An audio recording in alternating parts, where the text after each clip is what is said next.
हिंदी में यूपीएससी की तैयारी से संबंधित प्रोग्राम्स को देखने के लिए सब्सक्राइब करें study IQ IAS Hindi. Hello दोस्तों, स्वागत है आप सबका स्टडी IQ IAS हिंदी पे। मैं ललिता दहिया। दोस्तों, बांग्लादेश में फिर से लोग सड़कों पर हैं। इस बार कारण कुछ और है। कारण को समझने का प्रयास करेंगे और साथ ही जो प्रदर्शनकारी हैं उनकी क्या मांगे हैं उसको समझने का प्रयास करेंगे। और अगर बांग्लादेश में इसी तरीके के हालात रहे तो भारत के ऊपर क्या प्रभाव पड़ सकता है उसका भी हम जिक्र करेंगे इस पूरी की पूरी परिचर्चा में। सबसे पहले हम घटना की प्रक्रिया की बात करें तो प्रदर्शनकारियों ने पूर्व प्रधानमंत्री शेख हसीना पर टिप्पणी को लेकर राष्ट्रपति शहाबुद्दीन से इस्तीफे की मांग की है और साथ ही इस्तीफे के साथ 5 सूत्रीय मांगे भी रखी हैं, जिससे बांग्लादेश में उथल पुथल और झड़पें इत्यादि परिघटनाएं हमें देखने को मिली। ध्यान रखिएगा, मंगलवार यानी 22 अक्टूबर को सैकड़ों प्रदर्शनकारियों ने राष्ट्रपति भवन पर धावा बोलने की कोशिश की और अपदस्थ प्रधानमंत्री शेख हसीना पर जो टिप्पणी की थी उसके लिए राष्ट्रपति मोहम्मद शहाबुद्दीन के इस्तीफे की मांग की। दरअसल पिछले हफ्ते ही शहाबुद्दीन ने एक टिप्पणी की थी शेख हसीना पे और यह कहा था कि इनके पास इस बात का कोई दस्तावेज नहीं है कि हसीना यानी शेख हसीना ने 5 अगस्त 2024 को जो छात्रों के नेतृत्व में बड़े पैमाने पर विरोध प्रदर्शन के बीच देश छोड़कर भागने से पहले कोई प्रधानमंत्री पद से कोई ऑफिशियल इस्तीफा दिया था क्या। इसका इनके पास कोई प्रूफ नहीं है। हालांकि इनकी बातों में भी हमें द्वैधा भाव देखने को मिलेगा। इनका पहले का स्टेटमेंट कुछ और था और अब का स्टेटमेंट कुछ और है। अच्छा, इस बात के क्या निहितार्थ निकले? इस बात के निहितार्थ यही निकले कि ये कहीं ना कहीं ये कहना चाह रहे होंगे कि जो शेख हसीना है संवैधानिक तौर पर अभी भी बांग्लादेश की प्रधानमंत्री है क्योंकि उन्होंने ऑफिशियली कोई इस्तीफा नहीं दिया। हालांकि इसकी बात हम थोड़ा आगे करेंगे। यहां पे प्रत्यक्षदर्शी और अलग अलग फुटेज में हमें दिखा कि प्रदर्शनकारी और पुलिस बल के बीच हाथापाई हुई, सेना को बुलाना पड़ा और यहाँ पे काफी सारे प्रदर्शनकारी घायल भी हुए हैं। और ये जो छात्रों का ग्रुप है इन्होंने स्पष्ट तौर पे कहा है कि यदि मांगे नहीं मानी गई तो बड़े स्तर पे व्यापक विद्रोह या विरोध शुरू हो जाएगा बांग्लादेश में। यहाँ पे भेदभाव विरोधी छात्र आंदोलन जिसने सुश्री हसीना को पद से हटाने के लिए अभियान चलाया था उसने ढाका में केंद्रीय शहीद मीनार के सामने रैली निकाली और शहाबुद्दीन के इस्तीफे की मांग की। इसमें जो राष्ट्रपति शहाबुद्दीन को हटाने के लिए 7 दिन की समय सीमा तय की गई है और यह कहा है कि बांग्लादेश के 1972 के संविधान को रद्द करने सहित 5 सूत्री मांगे रखी हैं सामने कि जो 1972 का संविधान है ना, वो संविधान रद्द किया जाए और देश का संविधान नए सिरे से बनाया जाए। ये मांगे हैं इस पूरे के पूरे छात्र यूनियन की। ध्यान रखिएगा, इन्होंने ये स्पष्ट तौर पे कहा कि हमारी पहली मांग मुजब यानी जो बांग्लादेश के संस्थापक नेता थे उनके द्वारा 1972 में बनाए गए संविधान को तत्काल रद्द करना है और एक नया संविधान बनाना है देश के लिए। इसके साथ ही इस विरोध समूह में बेसिकली इस छात्र समूह के साथ ही अन्य जो समूह है वो भी इस विरोध प्रदर्शन का हिस्सा बने। यहां पे ध्यान रखने वाली बात यह है कि प्रोफेसर मोहम्मद यूनुस की अंतरिम, हमें पता है कि जैसे ही शेख हसीना देश छोड़कर भागी तो मोहम्मद यूनुस की अध्यक्षता में एक अंतरिम सरकार का बांग्लादेश में गठन कर दिया गया है। इस अंतरिम सरकार के विधि मामलों के जो मंत्री हैं आसिफ नजरुल, इन्होंने इससे पहले श्री शहाबुद्दीन पर झूठ बोलने का आरोप लगाया था और कहा था कि उनकी टिप्पणी उनके पद की शपथ के उल्लंघन के समान है क्योंकि इससे पहले शहाबुद्दीन ने कुछ और स्टेटमेंट दिया था। यदि 5 अगस्त की रात को टेलीविजन पर दिए गए संबोधन पे यकीन किया जाए जो स्वयं देश के राष्ट्रपति ने ही दिया था तो उसमें उन्होंने कहा था, आप जानते हैं कि प्रधानमंत्री शेख हसीना ने राष्ट्रपति को अपना त्याग पत्र सौंप दिया है और मुझे वो प्राप्त हो गया है।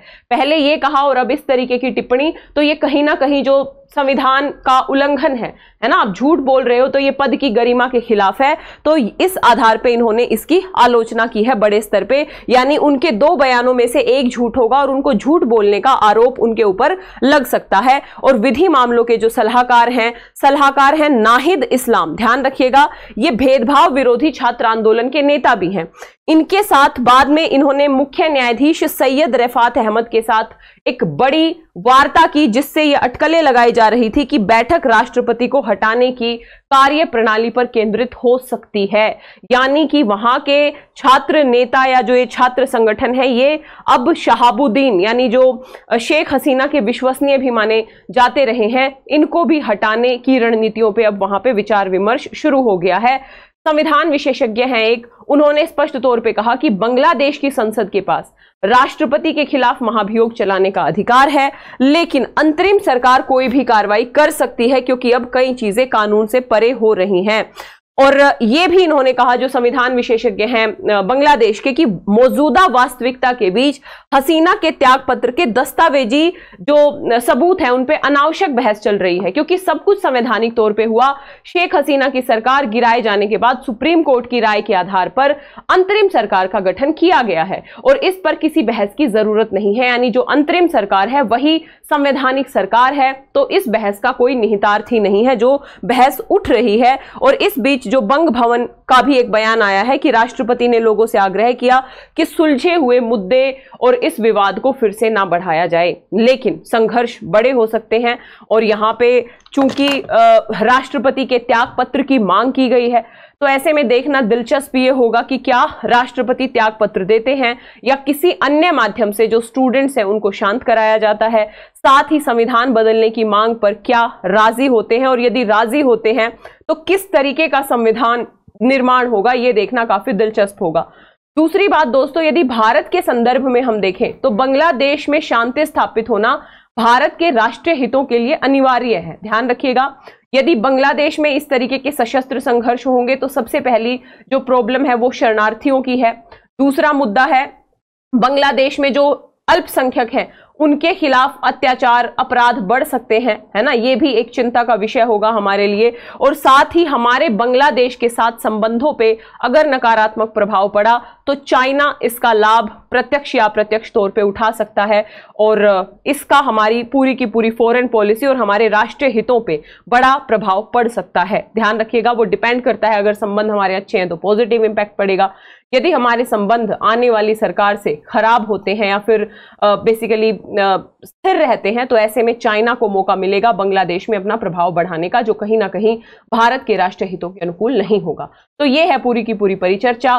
फिर से ये संघर्ष बढ़ रहे हैं और आने वाला एक हफ्ते का समय दिया गया है, तो देखना ये दिलचस्प होगा कि किसी मुद्दे पर सहमति बनती है दोनों समूहों के बीच में, या फिर ये जो सशस्त्र या ये जो संघर्ष है, विरोध प्रदर्शन है, ये और ज्यादा व्यापक होते हैं और कोई नया जो दृश्य है वो ना देखना पड़ जाए बांग्लादेश के संदर्भ में। आपका क्या पक्ष है जरूर कमेंट बॉक्स में बताइएगा। इसके साथ ही यदि 2026 में आप यूपीएससी की प्रिपरेशन करना चाहते हैं, मेगा फेस्टिवल सेल चल रही है, मात्र 26,999 में ये बैच आपको मिल रहा है। बैच जस्ट अभी शुरू हुआ है, देर किस बात की, फटाफट जाइए स्टडी IQ की ऐप या वेबसाइट पे, इस वीडियो के डिस्क्रिप्शन बॉक्स में लिंक दिया होगा, उस लिंक पे जाना है, कोड यूज करना है LD Live, LDLIVE, LD Live code के साथ ये बैच आपको मात्र 26,999 में मिल जाएगा। इसके साथ ही यदि लॉन्ग टर्म बैच से आप जुड़ना चाहते हैं, बेसिकली 2027 में यदि अटेम्प्ट देना चाहते हैं तो बेसिक प्रिपरेशन होगी, उसके बाद आपको एडवांस लेवल की प्रिपरेशन कराई जाएगी बहुत ही बेहतरीन तरीके से। 3 साल के आसपास की वैलिडिटी है इसमें, तो 32,999 में ये बैच आपको मिल जाएगा। तो आप LD Live कोड का प्रयोग करके ये बैच ले सकते हैं। इसके साथ ही आप जुड़े मेरे Telegram channel Lalita Dahiya academy, Instagram और फेसबुक पेज सेम नाम से है सब कुछ। तो आशा करती हूँ ये परिचर्चा समझ आई होगी। मिलेंगे इसी तरीके की अगली परिचर्चा में। Thank you so much. Hindi में यूपीएससी की तैयारी से संबंधित प्रोग्राम्स को देखने के लिए सब्सक्राइब करें स्टडी IQ IAS हिंदी।